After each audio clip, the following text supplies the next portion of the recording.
परमात्मा आदरणीय लक्ष्मी दीदी के द्वारा बहन बनकर के हम सबकी कलाई पर राखी बांधेंगे। राखी के बदले हम सबको प्यारे शिव बाबा का बहन करके हम सबके बीच में हैं। उनको खर्ची के रूप में हम कोई न कोई एक संकल्प लेंगे। क्या संकल्प लेंगे? कुछ अच्छाई धारण करने का संकल्प लेंगे, कुछ बुराई छोड़ने का संकल्प लेंगे। दो संकल्प लेंगे। एक ऐसी बुराई छोड़ने का संकल्प लेंगे जिस बुराई की वजह से हमारे घर में आपस में तनाव रहता हो। तो इस तरह के संकल्प लेंगे। कुछ बाबा के घर से मधुबन से भी संकल्प आए हैं। दूसरा, आप अपने अगर ये भी आपको समझ में नहीं आता तो आपको जो लगता है शायद कि ये बुराई मेरे अंदर है, तो उस बुराई को छोड़ने का संकल्प लेंगे। और इतनी सारी बातें हम सबने सुनी हैं, उनमें से कोई एक बात जरूर अपने जीवन में अमल करेंगे। ये मधुबन से राखी आई है हम सब सेंटरों के बाबा के बच्चों के लिए, आप सबके लिए राखी देंगे। इसे सभी दिल से स्वीकार करेंगे।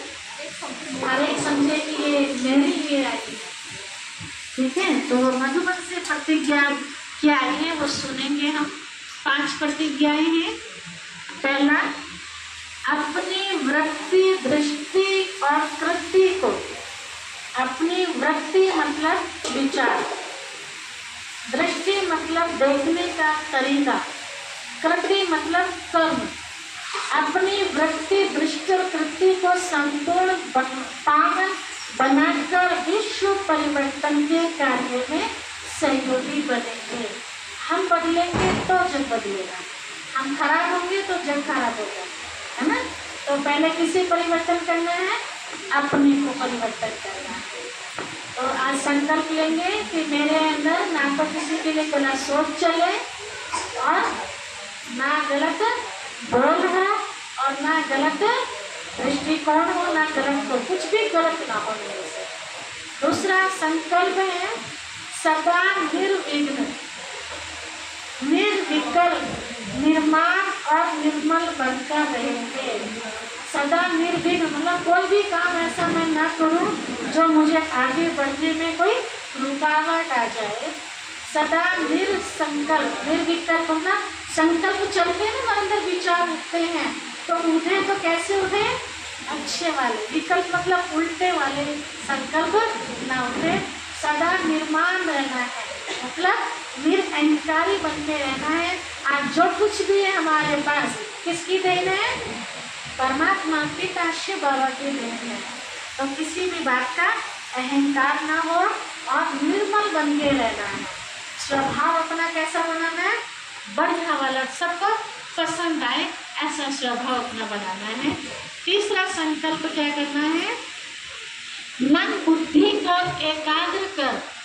मन बुद्धि भागते रहते हैं ना, जहाँ लगाना चाहते हैं वहाँ लगते नहीं, जहाँ नहीं चाहते वहाँ लग जाते हैं। मन बुद्धि को एकाग्र कर सेकंड में ऐश्वर्य बनने का अभ्यास करना।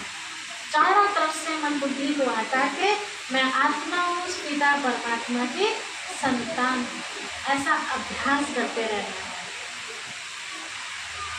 चौथी पॉइंट, किसी भी देहधारी आत्मा के संबंध संपर्क में आते आकर्षित नहीं होंगे, है ना। हम किसी पे भी आकर्षित हो जाते हैं ना और फिर बाद में धोखा खा जाते हैं, किसी के भी बहकावे में आ जाते हैं, किसी की भी बातों पर विश्वास कर लेते हैं। हम सबको उस पिता परमात्मा से दिमाग मिला, विवेक मिला है, इसलिए सोचने समझने के लिए, है ना। तो सुनो, बड़े बुजुर्गों की कहावत है, सुनो सबकी लेकिन करो अपने मन की। तो मन किसको दे दिया जाए? बाबा को। तो बाबा हमें अच्छी बातें ही देगा, ठीक है। बुरी बातों से बचा, बुरे लोगों से बचा के रखेगा। तो किसी की तरफ भी हमें आकर्षित नहीं होना है। 5वीं बात है परमात्मा स्नेह द्वारा मेहनत मुक्त बनेंगे और सबको बनाएंगे। परमात्मा पिता का हाथ जिसके सिर पर, उसके लिए कोई भी काम असंभव है, कोई काम असंभव नहीं। जैसे ब्रजेश भाई हम सबके बीच में आए, हमने कहा भाई जी माइक ऊपर कर लीजिए, तो भाई जी ने क्या जवाब दिया? कभी माइक लिया नहीं ना हाथ में, तो पहली बार जब माइक हाथ में लेता है तो उसके हाथ क्या होता है, उन्हीं को अनुभव है जिनके साथ होता है ना। लेकिन बाबा भाई जी के साथ था, है ना। ये आपने अनुभव किया कि भाई जी का पहला अनुभव कि माइक पकड़ा, लेकिन परमात्मा प्यार में खोए हुए थे, तो यह संभव कार्य भी संभव हो गया। इतना अच्छा भाई जी ने अपना अनुभव सुनाया। तो हम सब किसके प्यार में खोए हैं, परमात्मा प्यार में खोए हैं। तो कोई भी आत्मा का प्यार हमें अपनी तरफ आकर्षित करके जो दुख मिलता है उस दुखों से हम सहज ही मुक्त हो जाए। ओम शांति। अभी एक एक करके